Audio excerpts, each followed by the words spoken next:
माध्यमिक नेपाली व्याकरण र रचना कक्षा 10 को सुन्ने किताबमा यहाँहरूलाई स्वागत छ।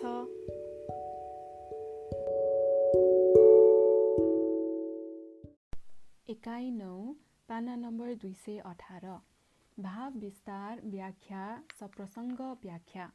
नम्बर 1 भाव विस्तार व्याख्या सप्रसङ्ग व्याख्याको परिचय। पढिसकेको पाठको गद्यांश वा पद्यांशको मूल भावमा केन्द्रित विभिन्न अर्थहरूसँग सम्बन्धित रहेर त्यसको विस्तार गर्ने कार्यलाई भाव विस्तार भनिन्छ।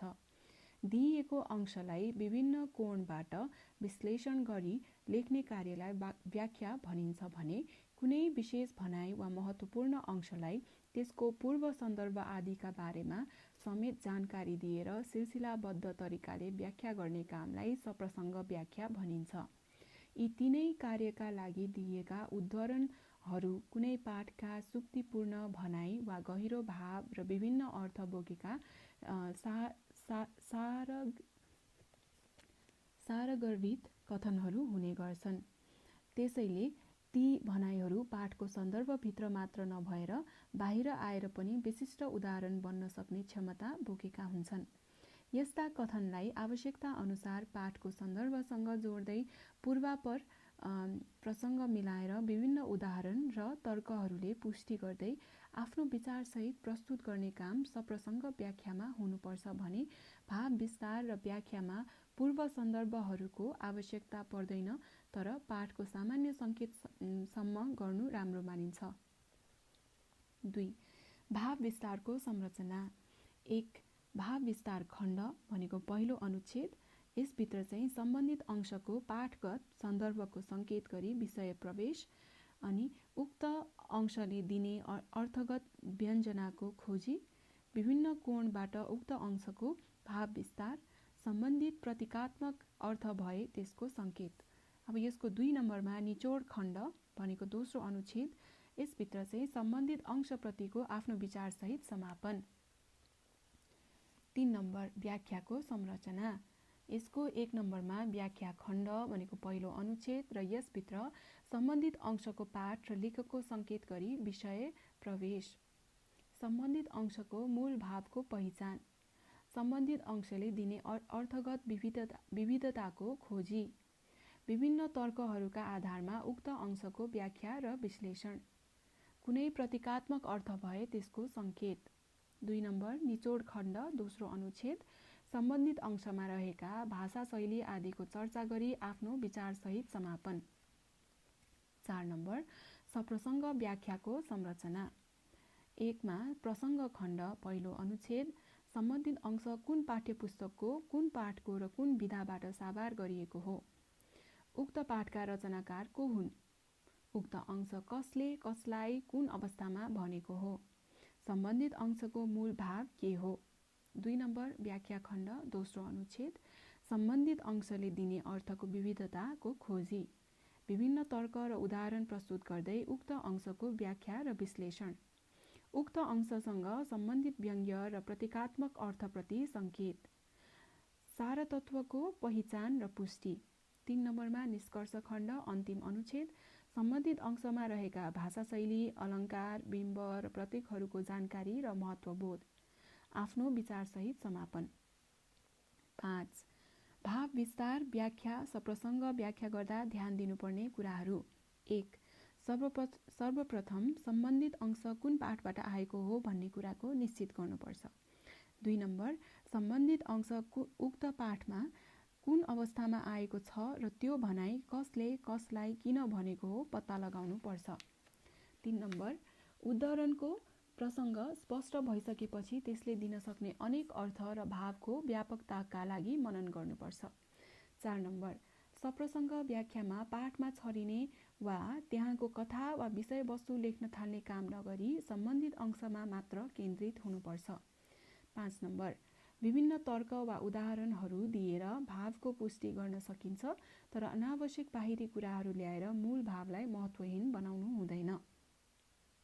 6 नम्बर सप्रसङ्ग व्याख्यामा न्यूनतम 3 अनुच्छेद हुनै पर्छ र आवश्यक परेमा बीचमा 1 अनुच्छेद थप्न पनि सकिन्छ। 7 नम्बर यसको निचोडमा सम्बन्धित अंशमा रहेको व्यञ्जनात्मक अर्थका साथै आफ्नो विश्लेषणात्मक वा तार्किक विचार पनि आएको हुनुपर्छ। 6 नम्बर भाव विस्तारको नमुना। क पृथ्वी वितल नै स्वर्ग जनता नै जनार्दन, उपकार सदा पूजा फल हो दुःख मोचन। जीवन र जगतलाई हेर्ने मान्छेको दृष्टिकोण आफ्नै खालको हुन्छ। प्रस्तुत अंशमा कवि भरतराज पन्तले पृथ्वीलाई स्वर्ग, जनतालाई भगवान, उपकारलाई पूजा र दुःख मोचनलाई फलका रूपमा प्रस्तुत गरेका छन्। यसको अर्थ मान्छेभित्र सन्तुष्टि वा सकारात्मक सोच छ भने हरेक कुराहरू उसले आफैभित्र प्राप्त गर्न सक्छ भन्ने हो। मान्छेले काल्पनिक स्वर्गका पछाडि दौडनु पर्दैन। स्वर्ग भनेको अलौकिक वा अदृश्य कुरा होइन, महत्त्व बुझ्न सक्ने हो भने यही पृथ्वी स्वर्ग हो। अर्थात् जहाँ सुख, शान्ति र ऐश्वर्य छ त्यही स्वर्ग छ। देवता पनि काल्पनिक कुरा हुन्। योग्य, इमान्दार, सच्चरित्रवान वा नैतिक मान्छे नै देवता हुन् भने छली, कपटी, अर्कालाई दुःख दिने वा चरित्रहीन मान्छेहरू नै राक्षस हुन्। मन्दिरमा गएर ढुङ्गाको मूर्तिलाई गरिने पूजा पूजा होइन। अरूको उपकार गर्नु वा अरूलाई हानि पुर्याउने काम नगर्नु नै सबैभन्दा ठूलो पूजा हो। मान्छेले मरेपछि मुक्ति प्राप्त गर्छ वा दुःख मोचन स्वर्ग प्राप्ति हो भन्ने कुरा पनि गलत हो। मान्छेले सत्कार्य गर्यो भने यही धरतीमा राम्रो फल पाउँछ भने असत्कार्य गर्यो भने दण्ड वा सजाय पाउँछ। राम्रो काम गरे बापत पाउने राम्रो फल भनेको उसको दुःख मोचन हो। त्यसैले यस अंशले मान्छेको मन पवित्र हुनुपर्छ र व्यवहार परोपकारी हुनुपर्छ भन्न खोजेको छ।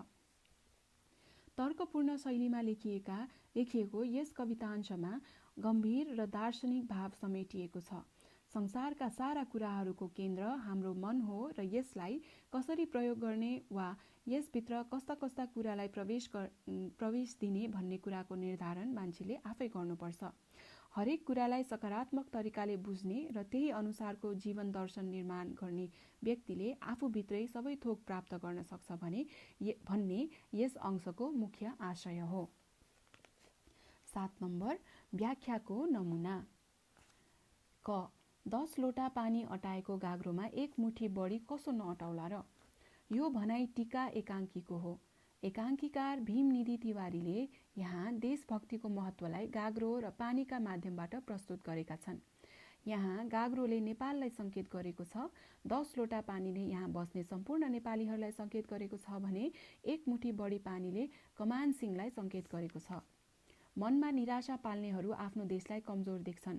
मनमा चञ्चलता छ भने उनीहरूका लागि कतै गए पनि सुख र शान्ति प्राप्त हुँदैन।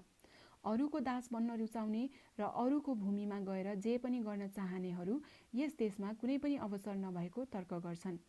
यसका साथै यो देश सानो छ, यहाँ सबैले काम गर्ने ठाउँ नै छैन र यहाँ बस्दा भोकभोकै भइन्छ भन्ने जस्ता निराशावादी तर्क गर्नेहरूलाई यस भनाइले स्पष्ट जवाब दिएको छ। गरी खानेहरूका लागि धरती कहिल्यै साँघुरो हुँदैन। श्रम गर्नेहरूका लागि धरतीमा जति पनि ठाउँहरू छन्। नेपाल अवसरै अवसरको केन्द्र हो।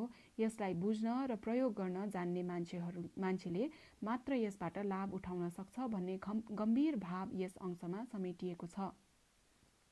आमाको माया र देशको माया दुवै मिसिएर आएको प्रस्तुत भनाइले विदेशको फराकिलो भूमिमा निसासिनु भन्दा स्वदेशको साँघुरो तर न्यानो माटोमा रमाउनु बेस हो भन्ने सन्देश दिएको छ। सरल भाषा, गम्भीर भाव र तर्कपूर्ण शैलीमा प्रस्तुत यस अंशमा आमाका मुखबाट नेपाल आमाको आवाज बाहिर आएको छ भने छोरो कमान सिंहका कान मार्फत सम्पूर्ण नेपाली छोराछोरीहरूलाई देशको महत्त्व बुझ्न आग्रह गरिएको छ। आमा जन्मभूमि र माटोको महत्त्व बुझ्नेहरूका लागि यो देशको न्यानो काख कहिले साँघुरो हुँदैन। नेपाल आमाका सम्पूर्ण सन्तानहरू यही माटोमा अटाउन सक्छन् भन्ने देशभक्तिको सन्देश दिनु प्रस्तुत अंशको मुख्य उद्देश्य हो। 8 नम्बर सप्रसङ्ग व्याख्याको नमुना।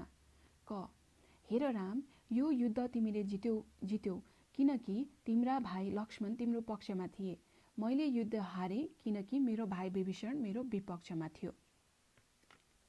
प्रस्तुत अंश हाम्रो पाठ्य पुस्तक नेपाली कक्षा 10 को जन्मभूमि शीर्षकको कथाबाट साभार गरिएको हो।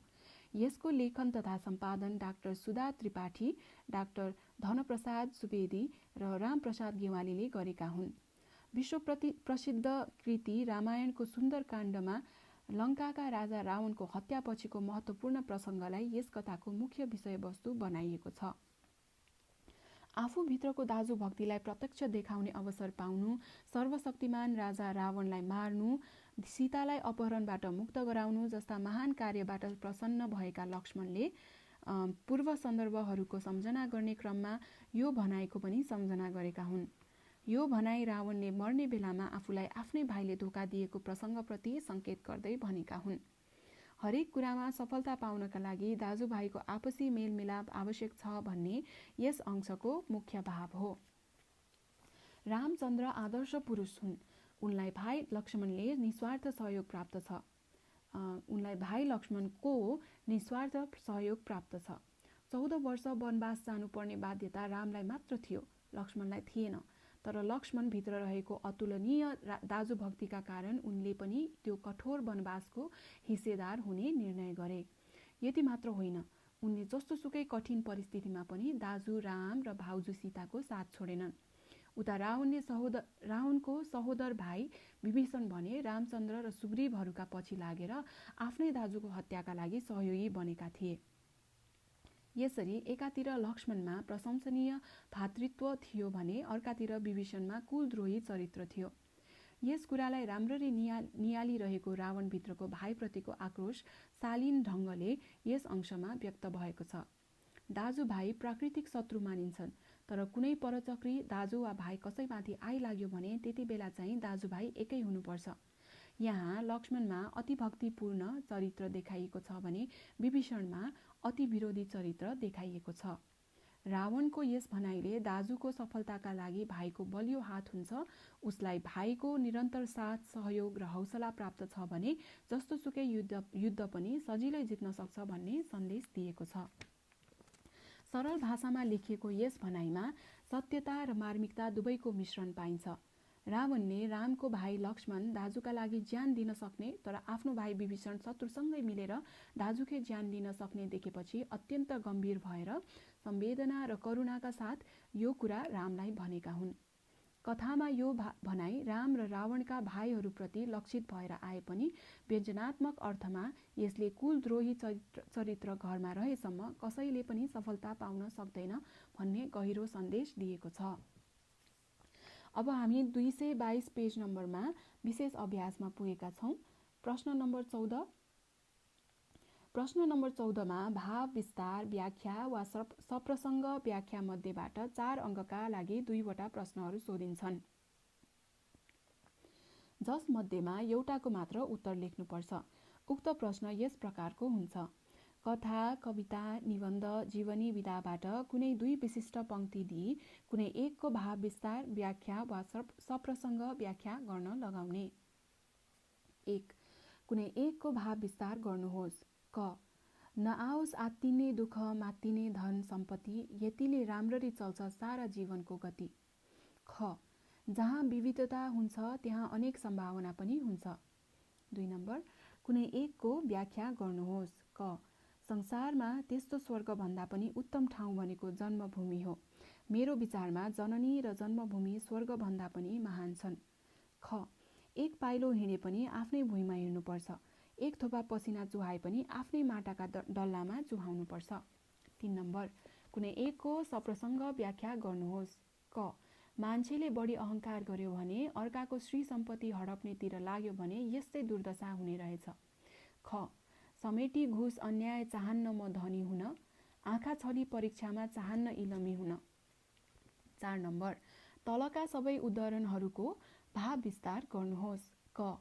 32 दन्तको काम कटकटाउनु होइन, यी हात पाउको काम छटपटाउनु होइन। ख.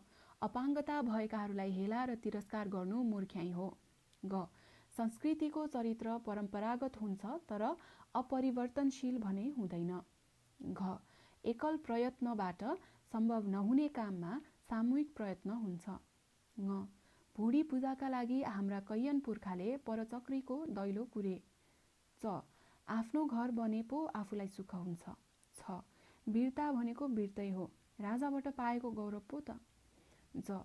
जुन संस्कृति समयानुकूल, परिमार्जित र परिष्कृत हुन्छ त्यही संस्कृति नै लामो समयसम्म टिक्छ।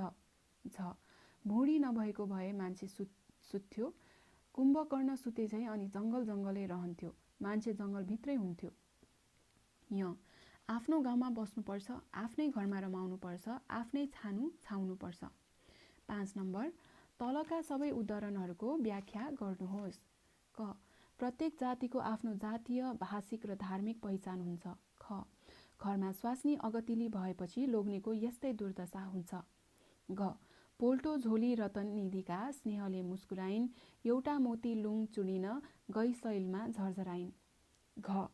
संस्कृति मानिसले मानिसका लागि बनाएको हो, आफ्नो सजिलोको लागि बनाएको हो। ङ.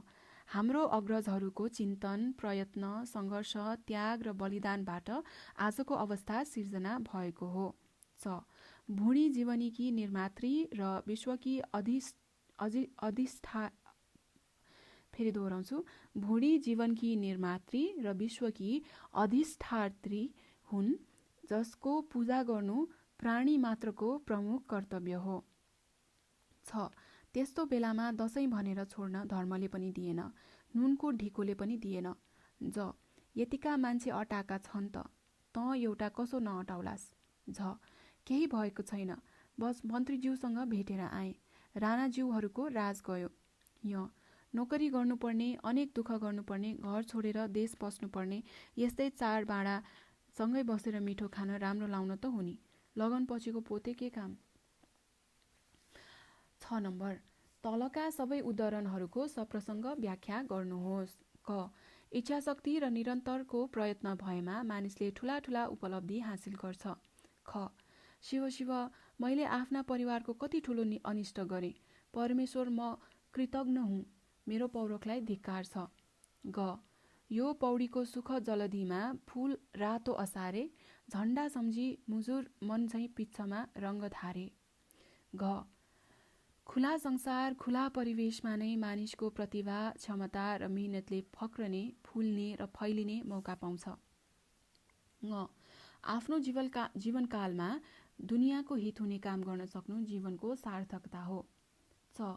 कृष्ण हुन् कि क्राइस्ट हुन्, बुद्ध हुन् कि कन्फ्युसियस हुन्, सबै देवात्माहरू भुँडीबाट मर्त्यलोकमा अवरोहण गरेका हुन्। छ. ओडारे भिर, लाङ्रे भिर र बाँदरे भिरबाट बस खसाल्ने म होइन, बेकाल मर्ने यतिका त्रासद मृत्युहरूको म जिम्मेवार छैन। ज. यस्तो तामाको मुना जस्तो छोरालाई छाडेर नजा बाबु देशा, आफ्नै नेपाला नोकरी खोज्न पाइहाल्छ नि। झ. त यो घरको छानो दिनभरि छाउँछस्, म एक धान मकै भुटेर दिन्छु, त्यही खाएर सन्तोष हुन्छन्, अरूको मेलामा काम गर्या भए 2 रुपियाँ पाउँथिस्, किन नगाएको त। य. साराका सारा जम्मै बदमासी, मामुली के कोट हो र, यो त चिज पो हो त चिज।